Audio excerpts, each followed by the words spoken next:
completed one eye before filming this, so I'm going to show you how to do the other eye.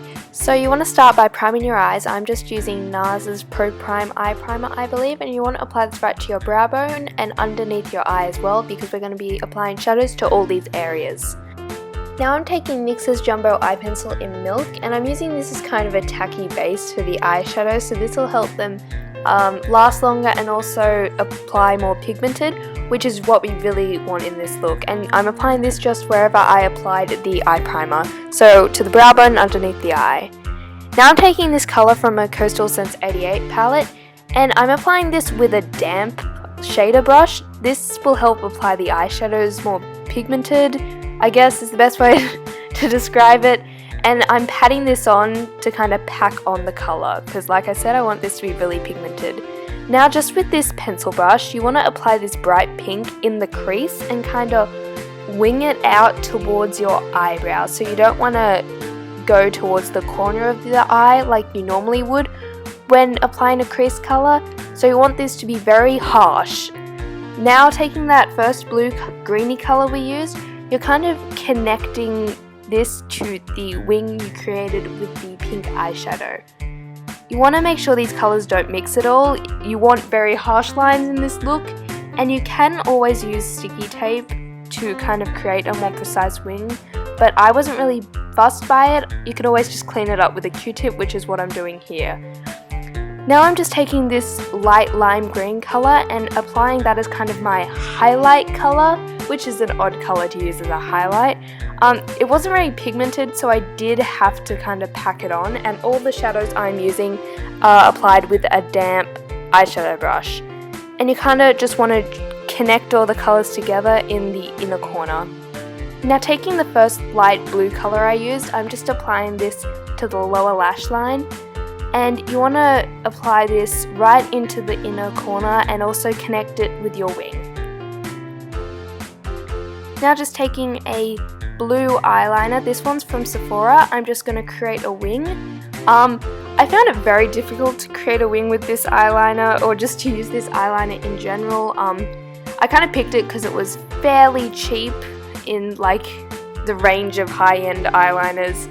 But it wasn't very good quality. I wouldn't really recommend this eyeliner, but like I said, I didn't want to use anything too expensive because, I mean, I don't wear blue eyeliner on a regular basis, so this is kind of the best I could do with what I had. So now I'm just going ahead and cleaning that up with a Q-tip, and taking that Q-tip, I'm actually just drying my waterline, which is a good tip to help your eyeliner last longer.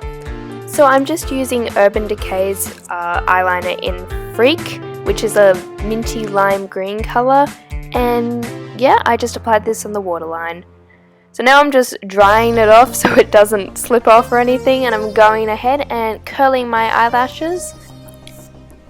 And I actually had to go in and fix up my eyeliner because it basically came off as soon as I curled my lashes, so yet another con of this eyeliner, and can we appreciate my faces that I'm making right now? And then I just went ahead and applied my mascara, depending on how dramatic you want to be. You could apply false eyelashes too, but like I said, I wasn't really too fussed with this video. I wasn't going out or anything, so I just applied one coat of mascara. But you can do what you like, and I'm going ahead and applying this to my lower lash line as well, and yet another attractive face to keep in the books. So here's a close-up of the eye makeup finished, and I haven't done my eyebrows, and I realized that at the end of the video, so we kind of come back to those later.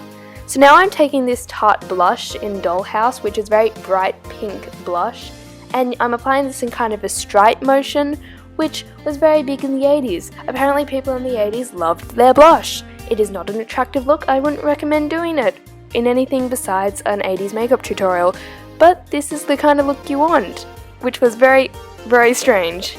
Now taking this lipstick by Maybelline, I believe it's called Fuchsia Flash, I'm just applying this with a lip brush. If you have a bright pink lip liner, I would recommend applying this first because it will help your lip color last a lot longer and apply more pigmented, but I don't really have one, and like I said, I wasn't going out or anything, so I wasn't really that worried about it. But I would recommend it if you are going to a party or something. And now we're back to the eyebrows, because at this point I realized it looked off, and I realized it was because my eyebrows weren't done. So I'm using my Anastasia brow powder, which comes in like a duo of a dark and a lighter color. I usually use the lighter color because I dye my hair blonde, but I applied the darker color because big, thick, dark eyebrows were very big in the 80s, so you kind of want to use the color depending on what your hair color is. That is about 1 or 2 shades darker than your hair color, just to kind of accentuate them a lot more. And I'm also extending the ends of my eyebrows out a bit to kind of make them look a bit more dramatic than they actually were. So now I'm just applying this aerobics headband because it kind of like went with the theme, and I thought it just kind of added to the look, really. So yeah, I hope you guys liked this tutorial. This is the finished look. I had a lot of fun. I really like doing these like colourful, you know, kind of out there tutorials because I don't really get to do them that often. So I hope you enjoyed, and I'll see you next time.